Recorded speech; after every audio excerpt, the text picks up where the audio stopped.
কেউটে শব্দটি এসছে সংস্কৃত শব্দ কালকূট থেকে, যার অর্থ তীব্র মারণ বিষ।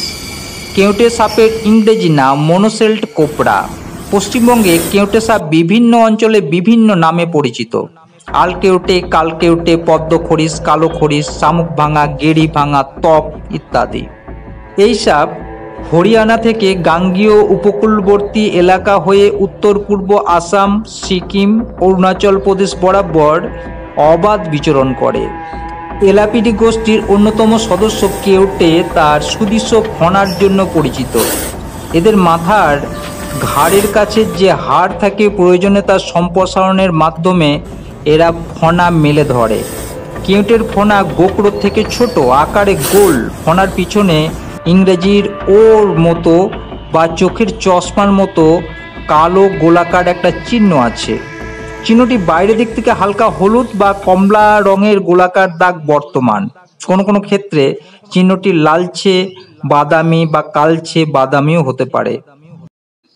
কেউটে মূলত নিশাচর, তবে সন্ধ্যা এবং ভোরের সময় বেশি সক্রিয় থাকে। এরা খুব দ্রুত এবং সজাগ সাপ। বিপদ অনুভব হলে বা ভয় পেলে কেউটে তার স্বরূপ প্রকাশ করে। ফোনা দুলিয়ে জোরে হিস হিস শব্দ করে সামনের দিকে বারবার সজোরে ছোবল মারে। প্রয়োজনে সামনের শরীর খাড়া করে দেহের 1/3 দাঁড় করিয়ে দিতে পারে।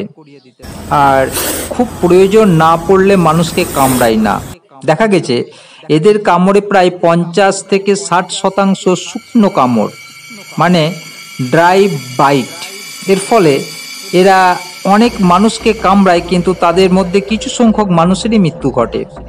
এদের প্রধান খাবার হচ্ছে মাছ।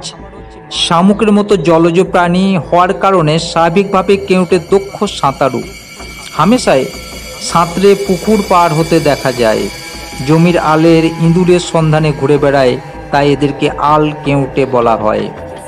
বাচ্চা কেউটে সাপেরা প্রধানত ছোট ব্যাঙ খেয়ে জীবন ধারণ করে। পূর্ণবয়স্ক কেউটেরা ইঁদুর, ব্যাঙ, সাপ, শামুক, মাছ ইত্যাদি শিকার করে। এরা বছরে একাধিকবার নিজের পুরনো খোলস পরিবর্তন করে।